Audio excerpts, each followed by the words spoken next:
5 बॉलों वाली क्रिकेट चल रही है। वैसे अभी बिल्कुल अभी अंडर द टेबल हम इसी चीज पे अगर लुढ़क जाए बॉलर तो पार्ट टाइम वो अटेंशन डिस्ट्रैक्ट करने के लिए आ जाए बीच। इस सूरत में लगा होगे जब आप बनाएंगे, जब ऑन ग्राउंड ही आप कुछ सोचेंगे नहीं, आप ऐसे मना जो हमने पार्ट टाइम 200 कार्ड अपने खिलाए हैं, चलो जी। और राणा साहब अब इस पे क्या कहते हैं? बिल्कुल 9 की एवरेज आजकल की क्रिकेट में कुछ भी नहीं है यार। और उस वक्त सलमान आगा था बॉलर होता तो क्या पता पाकिस्तान इस वक्त ये मैच जीत गया होता। और राणा साहब तो कोशिश ये करे कि वो मैच जीतने की तरफ करे, ना कि कोशिश करे कि मैच हारे। बैड में स्पोर्ट है, ये नहीं है कि अच्छा खेलूंगा तो बाबर की तरह मुझे भी यहाँ पे रगड़ दिया जाए। क्रिकेट को जिस तरह उन्होंने ट्राई किया देसी तरीके से, मैं फैन वाला कि दुनिया हंसती थी, नो डाउट हम भी उनमें थे। तकलीफ भी होती है बड़ी। अकीब इसको कहते हैं, एक टर्म यूज होती है ब्रेन। उनके कमेंटेटिंग पैनल से उनको बाहर कर दिया गया, भजन सिंह को भी कर दिया, भजन सिंह को भी कर दिया। क्रिकेट में बड़ी हैपनिंग्स चल रही है। राणा साहब बताए भाई हमारे साथ मौजूद है, कैसे हैं तैयार भाई? मैं good Aqib, god is too kind, what about you? Rana साहब कैसे हैं? शुक्र अल्लाह का। आकिब आप सुनाएं, ठीक ठाक हैं? बस राणा साहब आप क्या कहते हैं, आज जो न्यूजीलैंड ने हमारे साथ हलचली कर दी है, तकरीबन जो आज हमारे बॉलरों की दुर्गस मच गई, आप इस पे क्या कहते हैं? आकिब वही बात है कि जब आप अपने सिर्फ 4 मेन बॉलर्स के साथ जाओगे तो यही होगा, और यही हुआ है कि हमारे पास कोई 5th बॉलर था ही नहीं। और जब आपने पार्ट टाइम्स को यूज किया है तो उसमें क्या हुआ, उनको 100-150 स्कोर एक्स्ट्रा लग गया। तो मेरे ख्याल से हमें अगले मैच में यही सोचना चाहिए कि हमें 5th ऑप्शन बॉलिंग की कौन सी होनी चाहिए हमारे पास। तार भाई अब इस पे क्या कहते हैं, जो आज पूरे सोशल मीडिया पे मजाक का जो मुद्दा बना हुआ है कि आप 2 पार्ट टाइमर के साथ जा रहे हैं। आजकल 5 बॉलों वाली क्रिकेट चल रही है। वैसे अभी बिल्कुल अभी अंडर द टेबल हम इसी चीज पे अभी बात कर रहे थे कि मेरा ख्याल है कि हमारे जो कोचेज या बड़ी मैनेजमेंट है उन्होंने ये सोचा हुआ था कि जी न्यूजीलैंड को हम 30 ओवर में बुक कर देंगे, 35 ओवर में। इस लेवल के हमारे 4 शहीन है, 5वें की हमें जरूरत नहीं पड़ेगी, पर ऐसा बिल्कुल नहीं है। आके यार आगे आपकी टीम पे साखियों पे चले, इवेंट पे आपकी टीम है तो फिर भी आप उनके घर में रहे, उनके घर में रहे हैं और उधर जाके आप बदमाशी करें भाई। कुछ हो यहाँ पे टीम में, मोहम्मद आसिफ हो, वकार हो, वसीम हो, शुएब अख्तर हो, कोई तो पाकिस्तानी रखे दो है, पाकिस्तानी बैट्समैन ने रखे और वो है ना गाना, अपने ही गिराते हैं नशे मन में बिजलियां। तो धोया भी किसने, घर को आग लगी घर के चिराग से, तो आपके अपने नहीं आपको धोया। देखिए उसमें क्या लेवल ऑफ फ्रस्ट्रेशन होगा आपके बिहार कि यहाँ पे मुझे नहीं मिली पसीना, वहां जाके फिर उसने धोया आपको।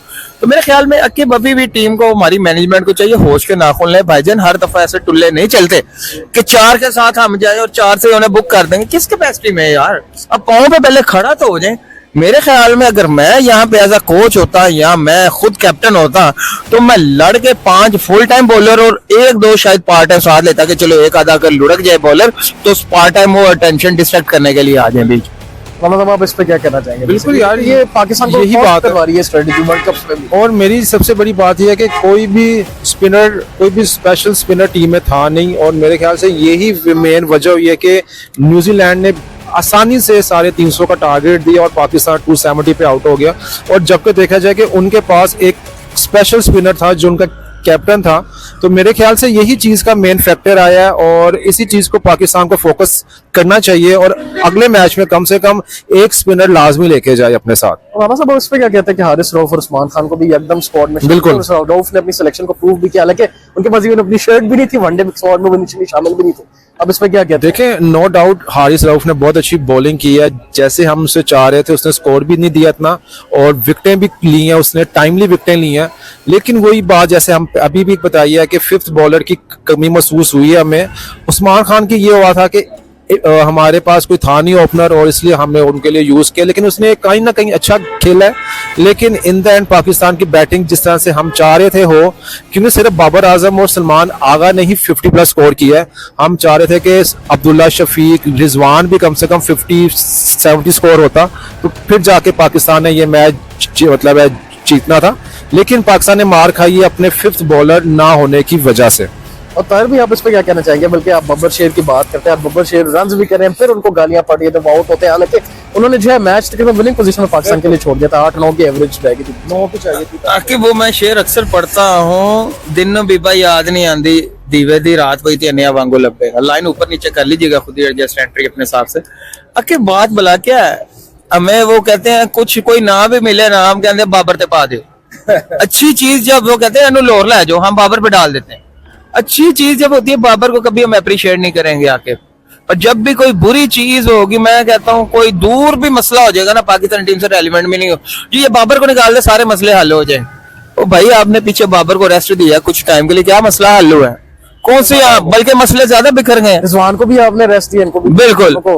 अब बाबर को भी आपने रेस्ट देके मसले हल है, तो फिर भाईजान ये बाबर मसला नहीं है, मेन मसला है आपके सिस्टम का, आपके रोड मैप का, कॉम्बिनेशन का।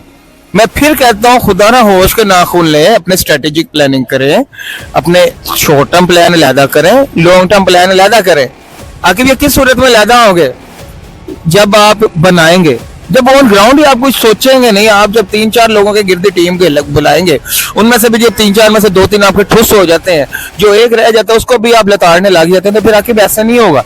जब तक आप स्ट्रेटेजिक प्लानिंग के साथ नहीं चलेंगे, रिपीट स्ट्रेटेजिक प्लानिंग और टैलेंट हंट का जो पूल है वो पूल मैनेजमेंट नहीं होगी, तो आके मेरे ख्याल में बहुत बड़ा वर्ड यूज करने लगा हूं, मुझे लगता है कि फिर हमेशा के लिए हमारी टीम में फिर ये हालात ठीक नहीं हो। ताहिर भाई मैं आपसे भी बल्कि एक क्वेश्चन करना चाहूंगा। बाबर के आउट होने के बाद तकरीबन 22 स्कोर पे जो आपकी 6-7 विकेट जो है वो लगातार गिरना शुरू हुआ। आप इस पे क्या कहते हैं, क्योंकि अक्सर ये पहले भी बहुत दफा हो चुका है जब वो आउट होते हैं विकेटों की लाइन लग जाती है। यही है ना कि बाबर को अच्छे टाइम पे अप्रिशिएट नहीं करेंगे, आपको ये नहीं कहेगा कि यार हाँ अब हमें समझ आई है कि बाबर विकेट को रिटेन करता है, क्योंकि उसको पता है कि बाकी टीम रेत की दीवार साबित होनी है यहाँ पे। तो मेरे ख्याल में आके अभी भी बाबर को हमें एज अ साइड रख के बाकियों को लताड़ना चाहिए। अब देखे ना 6 यार बाबर के बाद आके आपकी 6-7 विकेटें गिरना ये छोटी बात नहीं है। चलो यार कोई जो 6-7 गिरे अपने हिस्से का 30 नहीं 20 रन कंट्रीब्यूट कर दो यार, ये भी 150 रन बन जाता है, 15-15 कर दो। और वो आके वो लास्ट वाला 100 रन है, वही हमारी वो क्या तबाही का बाइस मन है जो हमने पार्ट टाइम 200 कार्ड अपने खिलाए हैं। चलो जी। और राना साहब आप इस पे क्या कहते हैं, क्योंकि रफली जब बाबर आउट होता है आपको 86 रन बन रहे हैं, बिल्कुल। 9 की एवरेज आजकल की क्रिकेट में कुछ भी नहीं है यार। और उस वक्त सलमान आगा था हमारे पास, उसके अलावा तैयब ताहिर आया था, इरफान नियाजी था, हमें था कि शायद इजीली ये टारगेट अचीव हो जाएगा, मैक्सिमम 80-90 का स्कोर मजीद चाहिए था, लेकिन हमने बाय चांस विकेट लूज की है, विदाउट एनी एफर्ट और विदाउट एनी रन हमने विकेट लूज की है। तो मेरा से यही मेन वजह बनी है पाकिस्तान के हारने की। हमें चाहिए कि बाबर के अलावा भी जो टीम में लोग खेलने आए हैं वो भी अपनी पूरी कंट्रीब्यूशन दें। अब जहां देखा जाए तैयब ताहिर प्रॉपर एक बैट्समैन के लिए उसको यूज किया था हमने, और उसने सिर्फ 1 स्कोर किया है, तो मेरा से इससे अच्छा आप कोई स्पिनर बॉलर होता तो क्या पता पाकिस्तान इस वक्त ये मैच जीत गया होता। और राना साहब बल्कि राशिद लतीफ भाई ने भी इस पे एक क्वेश्चन जाते जाते मैं आपसे पूछना चाहूंगा कि उन्होंने कहा कि आपके पास 25 जो है वो सेंट्रली कॉन्ट्रैक्टेड प्लेयर है, फिर भी आपको 10 जो है उसमें से बाहर से खिलाने पड़े, क्योंकि सेंट्रल कॉन्ट्रैक्ट में से ही आप प्लेयर सेलेक्ट करते हो जिनको आपने फिक्स्ड इनकम बिल्कुल लेके चलना है। बस पे क्या कहना चाहिए यार, इसमें यही प्लेयर्स भी बाहर से लेने पर यही मसला है। जब आप शॉर्ट टर्म सोचते हो, आप जब आप शॉर्ट टर्म सोच रहे हो तो आपसे प्लानिंग नहीं होती और आप यहाँ वहां से लेके आ जाते हो। तो मेरे ख्याल से प्लेयर्स को वही लेके आओ जो आपके लॉन्ग टर्म मतलब है लॉन्ग टर्म प्लानिंग का हिस्सा है, उन्हीं को ही आप टीम में रखो और वो ही आपको लॉन्ग टर्म फायदा भी देंगे। और इंशाल्लाह मुझे उम्मीद है कि पाकिस्तान इस गलती से पाकिस्तान सीखेगा और अगला जो मैच है उसमें Pakistan should make a good comeback और कोशिश ये करे कि वो मैच जीतने की तरफ करे, ना कि कोशिश करे कि मैच हारे।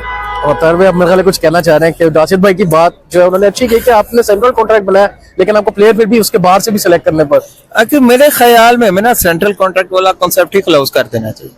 वो यहाँ नहीं चलती। हाँ, यहाँ पे कुछ नहीं चलती, यहाँ पे सेंट्रल कॉन्ट्रैक्ट वाले सब फायदे में रह जाते हैं, आके पैसे मिल जाते हैं, वो ऐशो इशरत की जिंदगी गुजार रहे हैं। जो स्ट्रगलिंग और सक्सेस होते हैं वो बेचारे ना 3 में होते हैं ना 13 में होते हैं, वो बेचारे एफर्ट भी पूरी लगाते हैं, उनको पता है कि यार हमारी रोजी रोटी पक्की नहीं है। बाकी मेरे ख्याल में राणा साहब ने जो बात की है दूसरी, यहाँ पे हमें अब तारिक बिन ज़ियाद वाला रोल प्ले करना पड़ेगा कि कश्तियां जला देनी चाहिए, बर्न द बोट्स।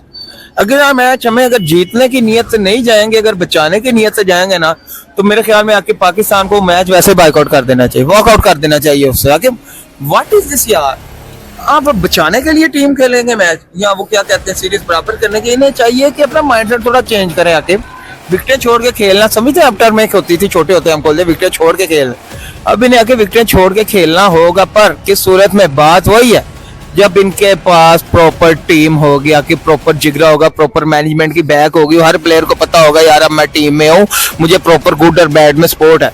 ये नहीं है कि अच्छा खेलूंगा तो बाबर की तरह मुझे भी यहाँ पे रगड़ दिया जाए। लेकिन ताहिर भाई आके भाई क्यों नहीं समझ रहे कि अब क्रिकेट 92 वाली नहीं रही, क्रिकेट अब चेंज हो गई कंप्लीट। आके भाई ने आके मुझे ख्याल में कि यार पाकिस्तानी टीम को बिना जो मैं बात करना चाह रहा हूँ, हर फॉर्मेट के लिए अलहदा कैप्टन की तो जरूरत चलो थी नहीं थी, हर फॉर्मेट के लिए अलहदा कोच की ज्यादा जरूरत है। आके आकिब भाई को सिर्फ हमें टेस्ट मैचेस के लिए ही कोचिंग की जिम्मेदारी देनी चाहिए और उनकी टेस्ट मैचेस की कोचिंग का कमेंडेबल है, मैं फैन हूं उनका। वो 3 स्पिनर जो खिलाए, 3 स्पिनर खिलाए और विकेट को जिस तरह उन्होंने ट्राई किया देसी तरीके से, मैं फैन वाला कि दुनिया हंसती थी, नो डाउट हम भी उनमें थे मजाक उड़ाने, पर हम नहीं उड़ाते थे, पर हमें पता था यार कोई विजन है इनका। मेरे ख्याल में आकिब भाई को फैंस भी अब परेशान हो रहे होंगे, बार बार मैं आकिब कह रहा हूँ कि आपको आकिब कह रहा हूँ या आकिब जावेद भाई को कह रहा हूँ, तो मेरे ख्याल में ये कोई इंसिडेंट है। आकिब जावेद भाई को आकिब टेस्ट मैचेस के लिए हमें विकेट करना पड़ेगा, एलोकेट करना पड़ेगा, और वनडे और T20 के लिए हमें कोई फॉरनर और मुस्तनद कोच लाना पड़ेगा। वेदर हेडन को हम वापस ले, अगली was one of the best coach which have been proven. इनके होते हुए राना साहब हमने इंडिया को भी शिकस्त दी। बिल्कुल यार, ये बात बिल्कुल सही है। बात बिल्कुल सही है कि हमें T20 वनडे में कोई फास्ट थिंकिंग वाला इंटरनेशनल कोच चाहिए जो पाकिस्तान की टीम को ऊपर लेके आए, पॉलिश करे और उनको वो टेक्निक्स बताए कि कैसे मैच जीता जाता है। और राना साहब लास्टली बिफोर वी कंक्लूड, बल्कि आप कोचिंग की बात करें, बांग्लादेश क्रिकेट बोर्ड ने जो है वो उमर गुल को बॉलिंग कोच के लिए जो अपॉइंट करने के लिए जो हायर करने वाले हैं। आखिर पाकिस्तान ने क्यों नहीं उसको यूज किया यार? उमर गुल इतना अच्छा टैलेंट है, ज्यादा आसानी रहे, लेकिन मेरे ख्याल से पाकिस्तान का बंदा है, वो पाकिस्तान को चाहिए कि उसको यूज करे। वो फुल टाइम लेजेंड बॉलर है पाकिस्तान के, और मेरे ख्याल से वो T20 वनडे के बहुत अच्छे बॉलर हैं, तो उसको यूज करना चाहिए। बल्कि उसको बनाओ आप कोच, उस जैसा कोच चाहिए भी हमें यार, कि जो पाकिस्तान की बॉलिंग को चेंज करे, क्योंकि पाकिस्तान की बॉलिंग काफी टाइम से डाउन आ रही है, और मेरे ख्याल से यही मौका है, पाकिस्तान को नया बॉलिंग कोच चाहिए, और उसमें उमर गुल बहुत अच्छी ऑप्शन है, लेकिन पाकिस्तान उसको यूज नहीं कर रहा। और तलके ताहिर भाई आपने ही खबर शेयर की, तब स्पेसिफिकली जब कोई प्लेयर बाहर जाता है वो खबरें आप यूजुअली जरूर बताते हैं, तकलीफ भी होती है बड़ी। आकिब इसको कहते हैं, टर्म यूज होती है ब्रेन ड्रेन। वो कहते हैं ना हाथी जिंदा लाख का, मरा 1.25 लाख का। उमर गुल की मिसाल ऐसी, जब टीम में थे ये लाख के थे और मरने के बाद ये सब, मतलब रिटायर होने के बाद ये 1.25 लाख के हैं। जितने आप बड़े होते हैं, मैच्योर होते हैं आकिब, आप में उतनी आप में वो क्या कहते हैं पुख्तगी आती है टेक्निक में। अब उमर गुल को रिटायर हुए भी अरसा हो गया, पर क्रिकेट के साथ वो इन टच है। अब मेरे ख्याल में गालिबन ये दूसरी दफा ये अफगानिस्तान टीम के साथ अटैच हो रहे हैं। अब बांग्लादेश सॉरी अप्रोच कर, हाँ जी, और ये हमारे लिए कितनी ज़बों वाली है हमारे लिए कि आगे भी यार हम अपना टैलेंट नहीं यूज कर रहे और हमारा टैलेंट दूसरे मुल्कों में जाई जा रहा है। तो मेरे ख्याल में आके पीसीबी को होश के नाखून लेने चाहिए। अब हाँ, अब देखें what will be the implications of this. Implication यही होगी, जैसे अमेरिका ने हमारा हशर किया, पीछे उनका कौन था, मोहम्मद आसिफ। अफगानिस्तान हमारा हशर करता रहा है, अच्छी चीज को मैं अप्रिशिएट करना चाहिए, कर सकते। बांग्लादेश पहले भी आपको हरा के गया, बिल्कुल, और बड़े फंस के हम अफगानिस्तान से मैच जीत रहे और हारे भी हैं बीच में, अनफॉर्चुनेटली। अब हारना भी शुरू हो गया, जिसमें वो हमारे सो कॉल्ड इरफान पठान, उन्होंने भंगड़े भी डाले थे कि जैसे पता नहीं जी अफगानिस्तान ने पता नहीं वर्ल्ड कप भी जीत लिया। अब देखें ना, वो कहते हैं ना दुश्मन मरे खुशी ना करिए, और अब भी फिर इरफान पठान का क्या हाल हो रहा है, उनके कमेंटेटिंग पैनल से उनको बाहर कर दिया गया। भजन सिंह को भी कर दिया, भजन सिंह को भी कर दिया। भजन सिंह तो यार अपने फ्रेंड है, उनसे साथ तो प्यार है हमें, उनके साथ मेरी हमदर्दी है कि यार उनको क्यों सैक किया गया। भज्जी भाई की जरूरत है यार, क्योंकि कमेंट्री बड़ी मजे की होती है, बड़ी फनी होती है। नो डाउट उन्हें क्रिकेट का इतना आइडिया नहीं है मेरे मुताबिक, पर एक कमेंट्री में वो दिल जीत जाते हैं हमारे यार। चलो ताहिर भाई, सब thank you so much time आपको कोशिश करने की। कल पर एक और वीडियो में एंगेज कर सकते हैं। That's it for this video. Cric pulse के पेज को लाइक करें, फॉलो करें, सब्सक्राइब करें। हम आपको अपडेट देते रहने के लिए मुझे ताहिर भाई राना साहब का वीडियो बेहतर अल्लाह हाफिज़।